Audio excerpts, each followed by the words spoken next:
abantu bakiri batoya araharara byadanje ntagaharara uri kumva hari igihe ureba abantu iyo bamaze gukura ngiye ndabyibuka nkiri gukura nyine mfite nk'imyaka 18 ntago numvaga hari umuntu wangira inama nyine nari ingoranye hari igihe papa yambwiraga ati wowe ibi nibi wibikora nkatamubwira ati papa ahubwo ndahita mbikorera icyo uri kubyumva iyo abantu rero bamaze gukura kubajera biragoye niyo mpamvu rero Irene ashobora kuba yikundira kuzamura abantu bakiri batoya cyane yuko ari nabo ba respectinga bakavuga ati uyu muntu yamvanye aha angejeje iyo umuntu amaze kubona yabasha kwigurira imodoka yabasha kwigura iPhone 17 nta n'ikintu waza umubaza ngo uri manager abakureba nyine nk'umuntu mugenzi we tikeni nzamura kamera unyemero wa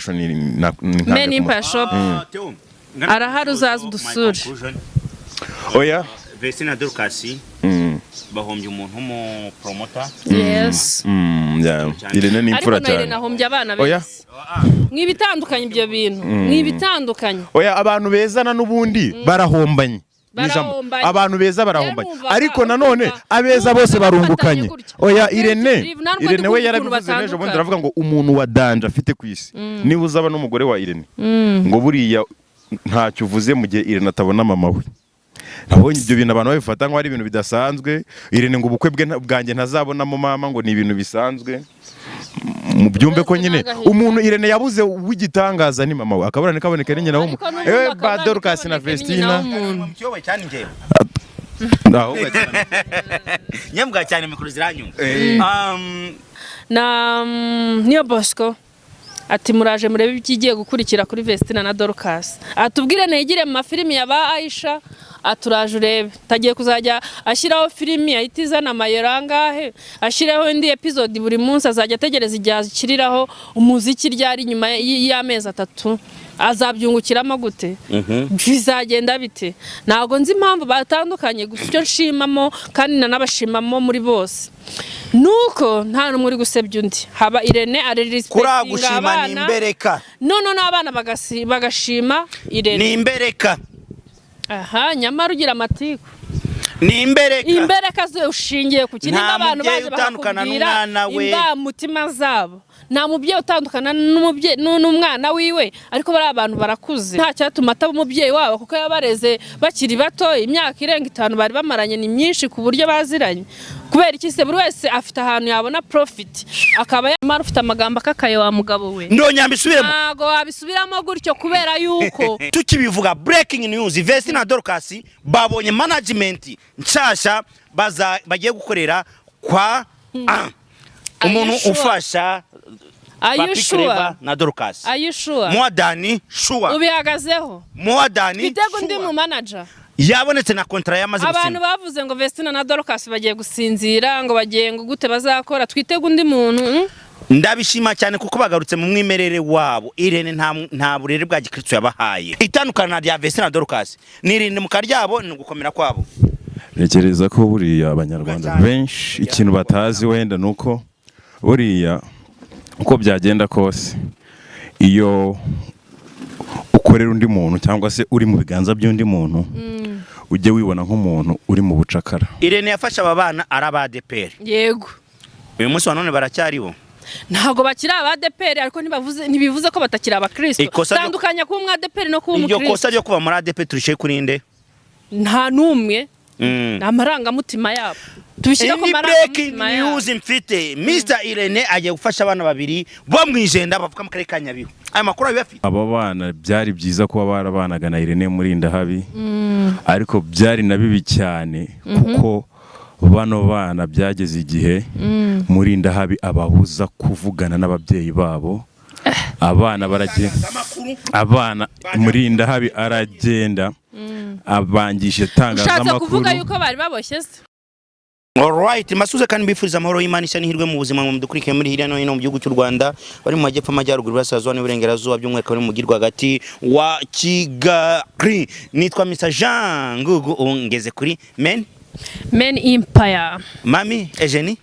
Eugenie niyo mubyeyi Mami Eugenie niyo mubyeyi rwemeza mirimo of course wewe agasakeza oh thank you impeti hwe n'isaha thank you agakomo gahwe n'isaha n'impeta thank you amrasa ku matwi bihuye n'ibyo wa kandi ngo abantu ntago babibonye binyitaho cyane mwana ko ntago nkunda kuvara ariko urabizi ko wari wajanishije ntago nari mbizi gusa nkunda gusa neza ariko not too much kwezi kwa gatandatu 2026 umuhanzi Bruce Melody na The Ben koze agashya mu mujyi wa Musanze ndagaruka ku bintu bitatu muri iki kiganiro Vesti na Dorcas bamaze gusezerera MIE hari amakuru mashya breaking news ariko bari abantu urabakunda ndakubwira impamvu bakunda turabagarukaho turagaruka kura Mr Irene yaje mbona ntazi ukuntu yari ameze atese ndaza kubikubwira nje ndi kuri Bruce wowe uri kuri The Ben The Ben umva mubwire nubwo namye muvuga ukitatsa ngo ntunye aha reka ndeka guteza abantu hano kuri kamera ariko icyo nsyo The Ben ariko twamukomye oya pe ahubwo twabasharatuye twabarumarumye niyo mpamvu nduzi ufite inkovu nta kuntu igisamago cyakugera imbere ngo ureke gusharatuka cyakurumye alright duhera aho ngaho ibyo wari witeze mu gitaramo nibyo wabonye ibyo nari nitezemo 80% nibyo nabonye ariko uburyo byatangiyemo ntago nabishimye cyane 100% cyane yuko nanenze uburyo bakoze marketing y'igitaramo cyane yuko abaturage Musanze bitewe n'ukuntu bakunda ibirori n'ukuntu bakunda gutarama ntago bitabiriye nk'uko nabikekaga nimba bari bashyizeho za VIP so abantu bitabiriye ugereranyije ko batanze amafaranga yabo respect kuba bazi agaciro k'i industry ariko ukuntu baje bitabiriye ntago byari biri too much nk'uko ngiye nabishakaga kuko nyuma finally naje kubona abantu bari kubinjiriza ubuntu bazana muri VIP right icyo ni cyambere icyakabiri ubwitabire bw'abantu bwari nko kuri kangahe kwijana mu ijisho ryawe nje ubwitabire utibari benshi ariko nje ntago bari bahagije ukurikije The Ben na Bruce Melody niwo icon dufite ntago bari bahagije ariko nubundi nyine icyo ni cya kibazo cya marketing uburyo bamamajemo ibintu byabo buriya hari ikintu nyine abanyakigali hari ukuntu mbanzi ngo nabanyabwenge cyane ariko hari ibintu baca amazi nk'ubu ngubu hari aba content creator nabonye baza ariko ntago nigeze mbibona kuri nyine babivugaho cyane kuko babivugaho cyane niko abantu bari kuza ari benshi ariko ntago babikoze cyane nta mamodoka menshi nagiye mbona atambuka ngo abaturage baze babarebe cyangwa bakurikirane ibikorwa byabo nibyo bintu byatumye rero nibwo byo bintu ngewe nkeka yuko byatumye abantu batitabira ari benshi kimwe mu bantu bagombaga kwitabira kuko nabahanzi bakuru dufite mu Rwanda iyo uvuze kaduhere kuri Kitoko Kitoko sha iyo uvuze agakecuru kandekere agakecuru kanje kandekere agakunze nkareba kandekere umva Kitoko arakunditse sibyo ngo uyu mwana ni mwiza noneho Kitoko ni n'uyu wacu man yikiza ko kantu uyu mwana ararimba kaberwa digi wacina na Yesu bamubwire kuki ariko bira bintu hari ibintu rero bari baramba none sibyo ngibyo arya bisobanura iki nibwo mbiririmbye kuko umugore n'umuntu iyo wamaze gushaka ububaye turabizi neza ko abagore basaza mbere y'abagabo icyo kintu acyemera icyo kintu ndacyemera ariko nge ntago ariko manzi binyemera ko abagore musaza mbere y'abagabo niko bimeze ariko nge siko bizagenda kubera zahindura amatwara sinshobora gusaza mbere y'umugabo wanjye gutese ubutekerereza abana ya noti ibyo ngibyo umugore yari yakoze siporo akarya imbuto akarya imboga ntashobora gusaza kandi akanitabwaho akagira umugabo utamutera stress ibintu bikagenda neza kandi stress nta nubwo umugabo yayigutera rega manzi ngire gutya dukomeze ikiganiro manzi ngire gutya manzi ngire gutya dukomeze ikiganiro gutya dukomeze ikiganiro twagiye urandoza nashaka ongera gutya izina rya Yesu simpamura ndumwizera kandi nemera Yesu nk'umwami n'umukiza mukawera ngendereye muri iki kiganiro kuko ongera gutya twagiye Yesu we ndi mama Shema nayisheja niba musaza mbere agakecuru k'umugabo akomeza kucyitaho nyine ngewe strategy yo kwamamaza reka nsimbuka ibindi byose Bruce Melody na The Ben yego ahangani Bruce Melody uri kwamamaza niwe icon nkuru dufite muri ibi bitaramo kubera iki sonorisation bamamaje ibintu byo kumanika amatangazo ntabwo wahagara ku mpande ugasomya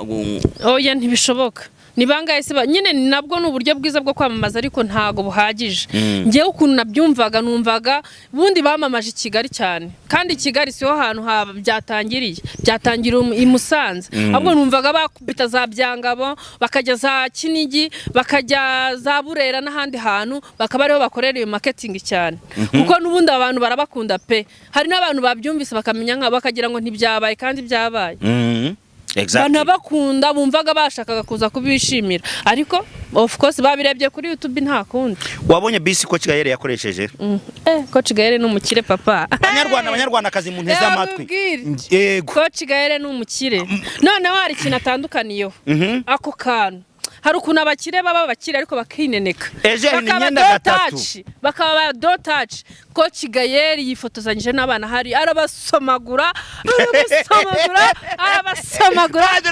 kumva sha Coach Gaël agira urukundo reka nkubwire ntago yineneka ntago yiyemera nyina aranafiringa nimba The Ben ari kuririmba akabyina akumva aramwishimiye uriya mutipe ntago yiyemera niyo mpamvu Imana imuha n'amafaranga ikintu cyame ntakunze uburyo bw'imyamamarize muri iki gitaramo cya Bruce icyo kintu pe Coach Gaël ndabizi ntago ngiye kurya umufungo hano w'injuga nagiye Uganda njya muri Kenya Kampala uburyo bamamaza mwakoze brand ya bisi wayibonye ko yari hari era bisi yari nziza kabisa mwongere mukore brand imeze nk'imodoka ya Fuso nka cya kimodoka gende yamamaza iri abahanzi bazaza izenguruke kurya kitubona nigeze Chameleone nigeze kuza mu Rwanda ibyapa bye babitera hari yego Kendrick Lamar yaje mu Rwanda abantu bava muri Kenya bava muri Uganda bava muri Kongo baje kumufana muri Beka Arena umuhanzi bita Niyo yaje kwita izina ingagi muri 2018 mu Kinigi muri Beka Arena yari yuzuye abantu baturutse imihanda yose ko tutamye umuturage yaturutse i Rubavu tubona umuturage yaturutse Ngororero tubona umuturage yaturutse Burera nanjye icyo kintu mu bintu byose byanshimishije hari icyo kintu cyambabaje kabisa cyambabaje byarinze bigera saa 9 z'ijoro stade nyego nini kuri twebwe ariko yari kwiye kuba yapfutse n'inyuma hose hari abantu so mukosore uburyo bw'imyamamarize kandi mukosore uburyo bwo kugira ngo ibintu birusheho kugenda fresh mami turacyaganira ndagira ngo nongere nkwibarize tugana ku musozo w'iki gitaramo road show map ya kabiri Nyagatare Nyagatare kandi Nyagatare ni mu bantu batitabira ibirori cyane paraporo y'amajyaruguru baritabira ego mana baritabira izuba bari yabatwitse baritabira nose baba bafite stress z'icyo bafite amata nta stress bafite inka bafite ubwiza atasiyo we Nyagatare iwanyu yawe na Kitoko ntibizagerayo ariko Kitoko disi n'umwana mwiza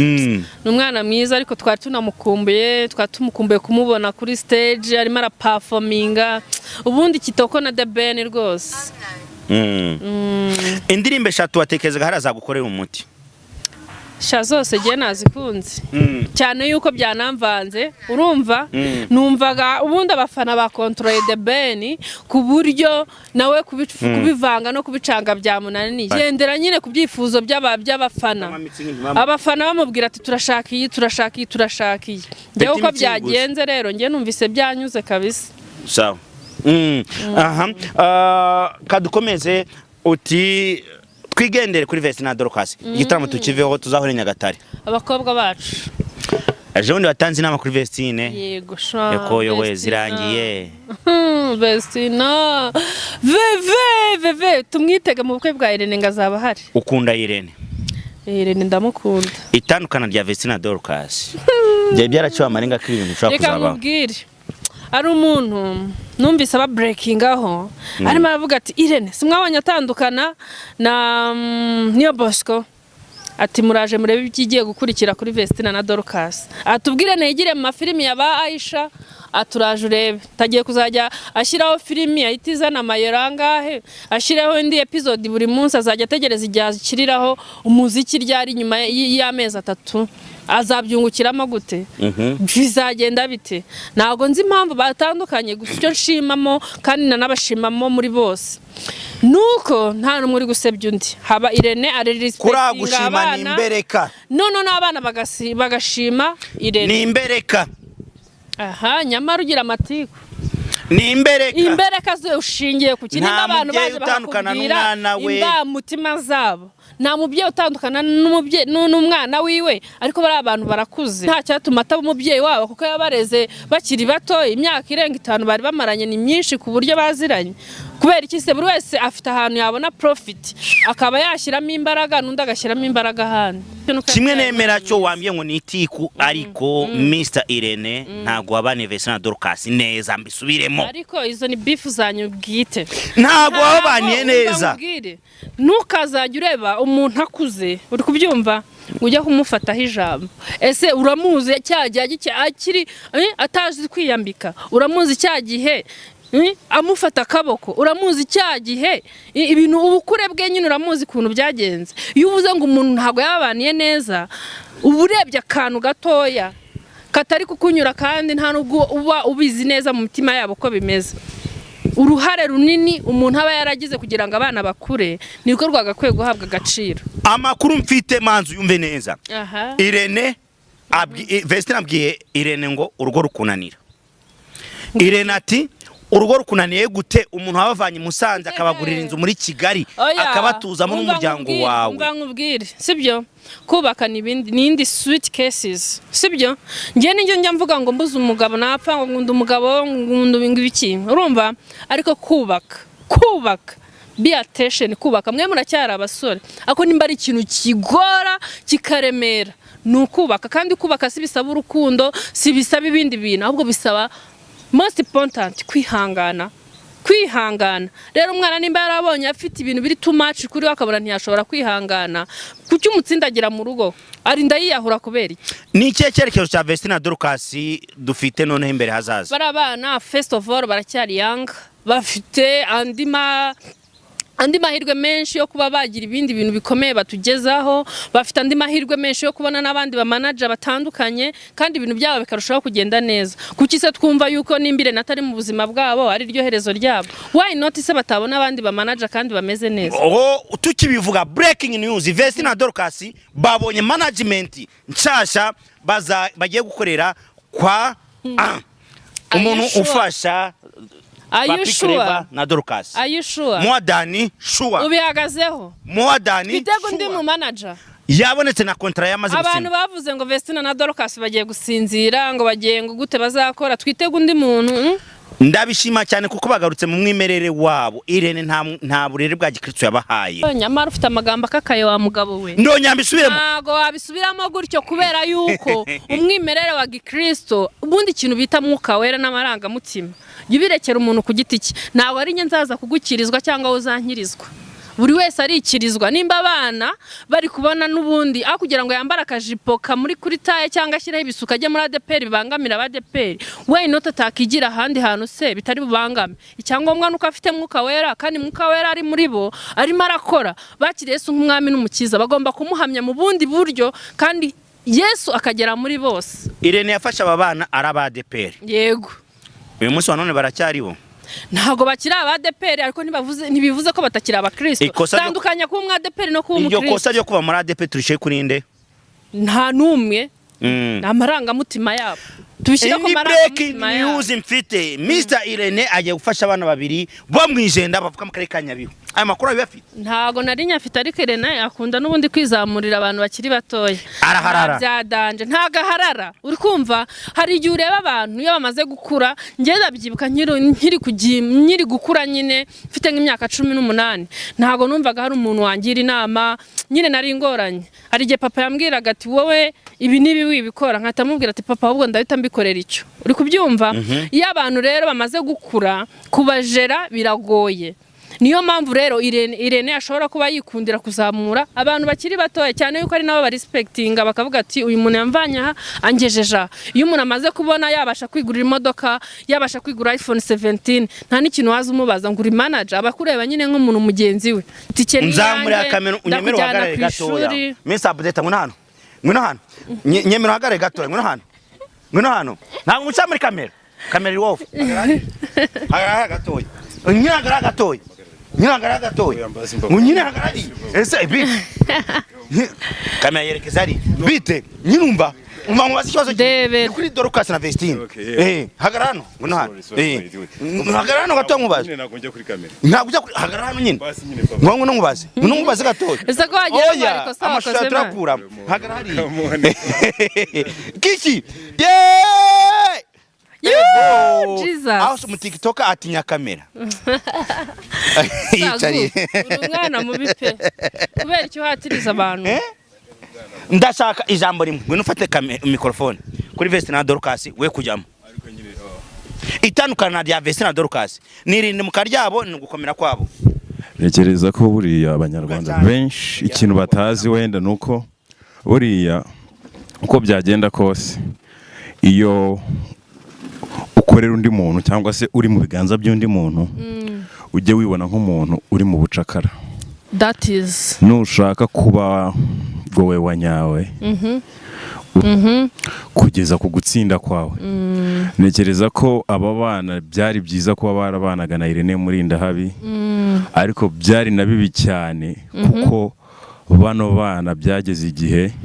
Murindahabi ababuza kuvugana n'ababyeyi babo. Abana Murindahabi aragenda abangisha tangazamakuru. Ushatse kuvuga yuko bari baboshye se? Ku ruhande rumwe Irene Murindahabi ariko hari ikintu banza wumve gatoya aho ngaho. Yes, let me understand. Urambaje ngo ushatse kuvuga ko bari baboshye. Icyo bita management muri kintu cya mbere banzi gukora irabanza ikakubaha. Ikagufata mu biganza byayo. Uvuga ngo uko byagenda kose kuri Irene Murindahabi ntago yarabohesheje bano bana umugozi w'ingoyi cyangwa se wenda ubundi buryo bubi ariko I think ko uko bari abana bagiye kubaho nubwo twabona ngo bagiye gusubira inyuma ibyo bana kwinjiza ibyo Murindahabi yabageneraga ku musaruro w'ibikorwa byabo n'ubundi ubu ngubu nubwo bakwinjiza bike kurushaho nzi neza ko ari bwo bazabyinjiza. Ndaguha urugero ntabwo Irene Murindahabi najya kumutunga agatoki ngo inyungu nyinshi zagiye mu mufuka we ahubwo igihe cyari kigeze ngo bari abana bacuke. Niba mama wawe kubyara igihe kigera mu gatandukana ari mama wawe muhuje amaraso kubera ikize gutandukana na Irene Murindahabi ibyo ni byo Mr. Jean gatumva kuba umuntu yatandukana n'umuntu ntabwo bisobanuye ko babaye abanzi ntabwo bisobanuye ko babaye abanzi cyane nabo barabyivugira. Wenda nuko twebwe abanyarwanda cyangwa n'abantu bumva ururimi rw'ikinyarwanda dutekereza ibijyanye n'amarangamutima yacu tukajya kujajinga abana nimba baduhaye ukuri kwabo kuki tutakwizera. Uretse n'ibyo gatoya wenda buriya butumwa bwabo ndavuga ati byibura nibo bantu ba mbere batandukanye kandi batafitanye inzangano ariko nimba ari good system inariho gutandukana ukagenda usebye umuntu waguhaye amata waguhaye amazi waguhaye whatever mu ishuri ryawe even na minerval abiguka musebya nta bunyanga mu buba burimo. Oya ntabwo nshaka kujya muri kamera by the way ntabwo nshaka kujya muri kamera ntagaratanga ukuri kwe Irene Murindahabi yarayitanze ejo bundi mu kiganiro Irene yabivuzeho yavuze ngo iki Mr. Chita Magic yaramubajije se mwaratandukanye aravuga ati aba bana ntago nkiri muri management yabo. Yego ariko nanone Irene Murindahabi bano bana batandukanye rega mwebwe nuko wenda ribwo tukibibona mu itangazamakuru burako bano bana bashize hanze itangazo ariko bano batandukanye na Irene kera ntabwo kuko uyu uretse gatoya yego bamwe barabikeye kuva umwana w'umukobwa yashaka umugabo ntago yagombaga gufatanwa n'inyungu za Irene Murindahabi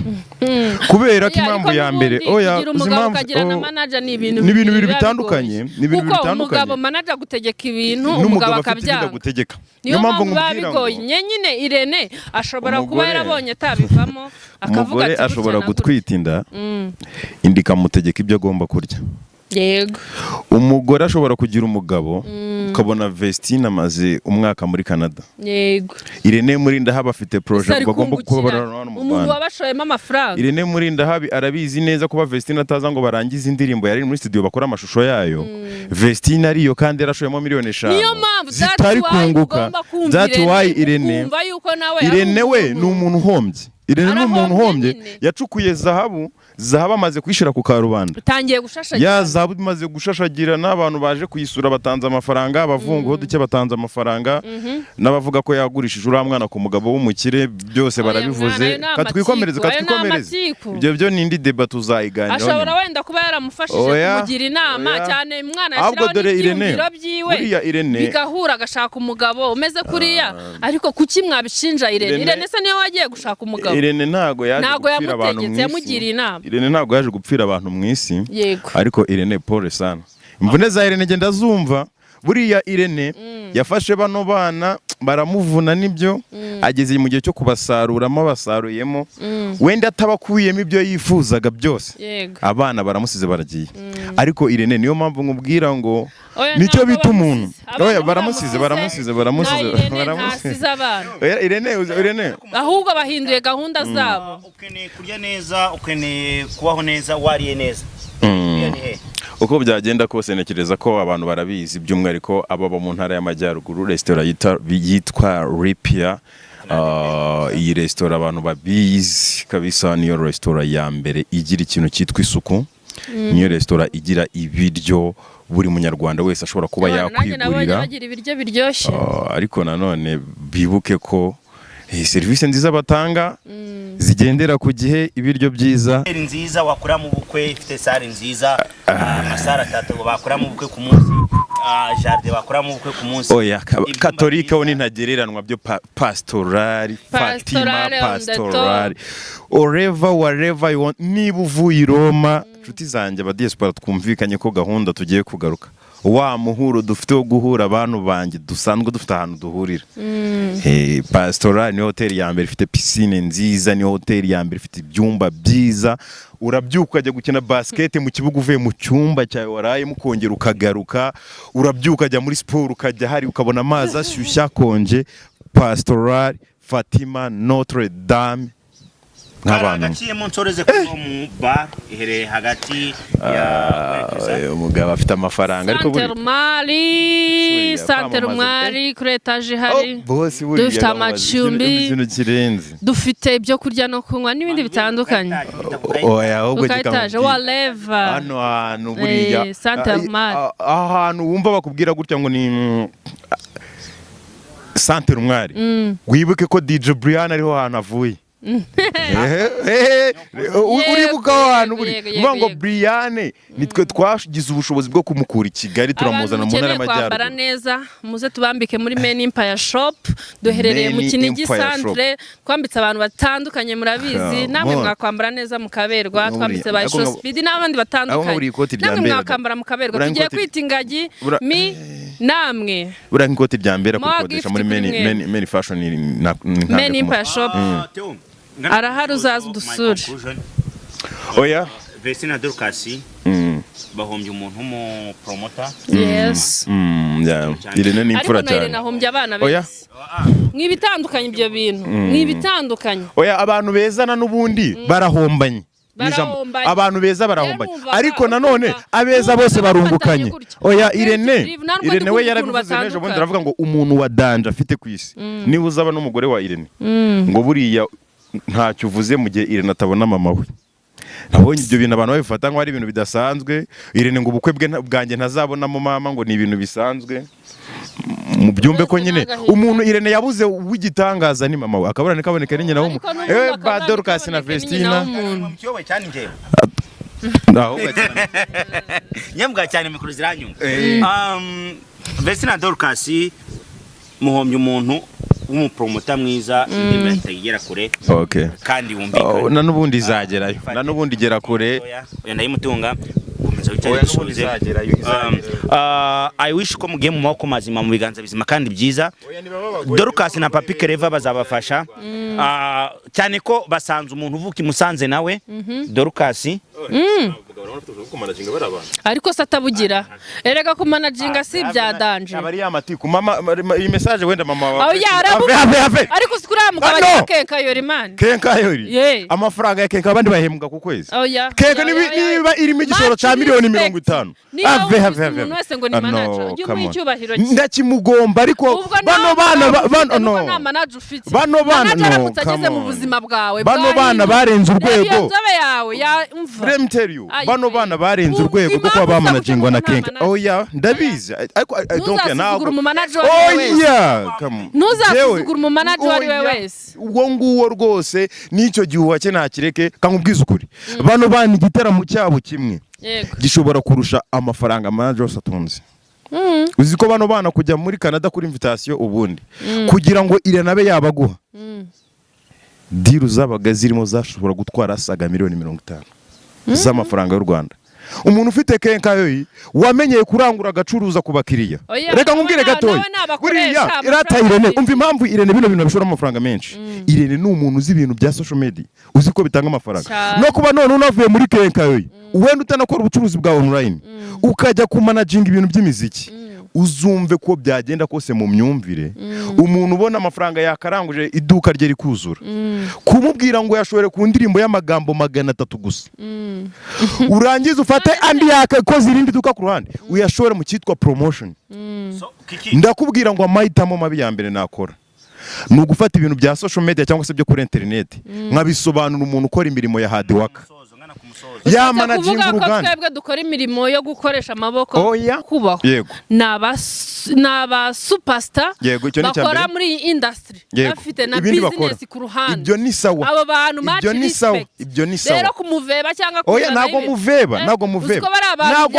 byaba bitanga muri RDB ari bya RDB aba bana ibyangombwa byabo ntago ari byo muri RDB bo bafite ibyangombwa bora uzi ko Vestina na Dorcas bari bageze ku rwego RDB y'amasezerano yo kubamamariza bakambara Visit Rwanda kubera ko RDB yabishuye ngo Vestina na Dorcas icyo bita umusitari kugira ngo mwebwe mu gihe mwebwe business zanyu ni nanze zimona amafaranga menshi mu Rwanda nuko RDB bihe byangombwa kugira ngo mukore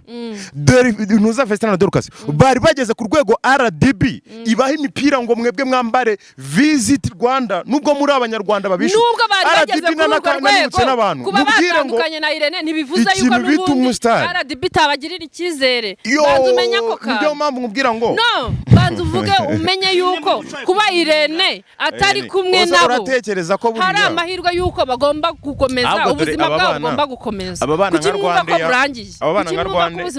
abana baradukonfirimye batwereka ko bafite ubushobozi bwo kujya kuzenguruka isi yose baririmba company nka Rwandair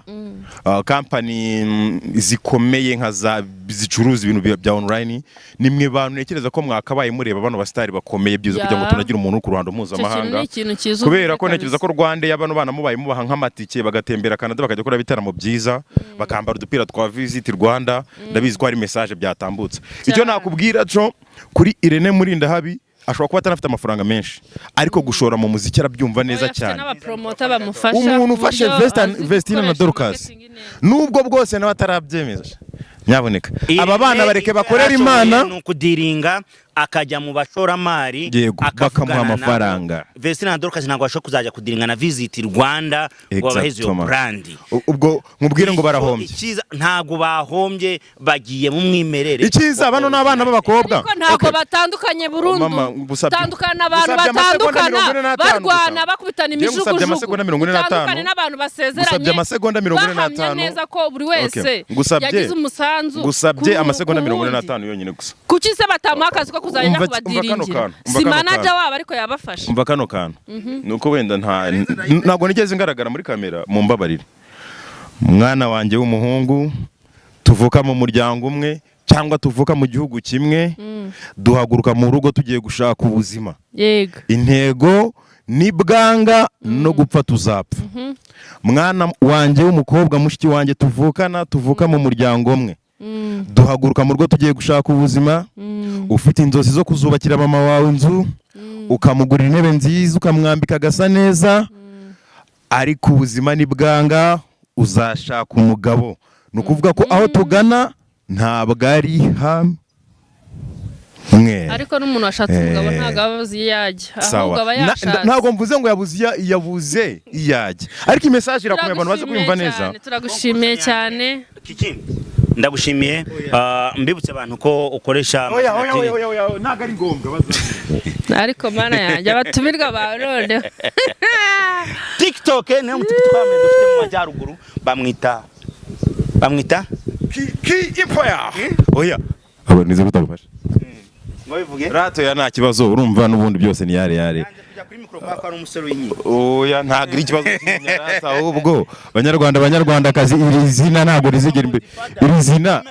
oya mani nijye musore wa mbere ufite ijwi ryiza barabizi urwo n'uruca abana oya ntago ari mubi ariko ndi no mu basore noneho basenga buriya basigaye basenga batakinywa byeri banyarwandakazi mumunde kabisa twibutse ko inzoga atari n'iz'abato sometime unabishoboye wazireka alright mami bakore subscribe hehe kuri Men Empire turabakunda cyane muri ingenzi tutabakunda bivuye ku mutima ntago twaba twaje muri iki kiganiro TikTok yawe Men Empire kiki mwana ariko mwajya mumenya ko muri mu kiganiro ndashaka kuri ijoro uzamurantuza inki Men Empire kuri TikTok ndashaka kumuzamura bamutu gift reka ibintu by'ama TikTok ndabimusabiye alright reka dusoze kandi tubifurize amahoro y'Imana ishanirwe mu buzima ni Mr Jean Ngugu Iris Rwanda TV kora subscribe like share na comment ni mutarayikora ubundi dukomeze kugendanamo neza mu minsi mike mugiye kutubura mu biganiro n'ibiki byose cyane munayibure izabiri gutegura filime iri gutegurwa na Lembo mu minsi mikeya mwibuke ko cani zabura ari Iris Rwanda atari Men Empire Men Empire irakataje mu bikorwa buri munsi video zirenga imwe turabakunda cyane cameraman bamwita Depua on the mic aka cameraman bose nabonye ni ibikara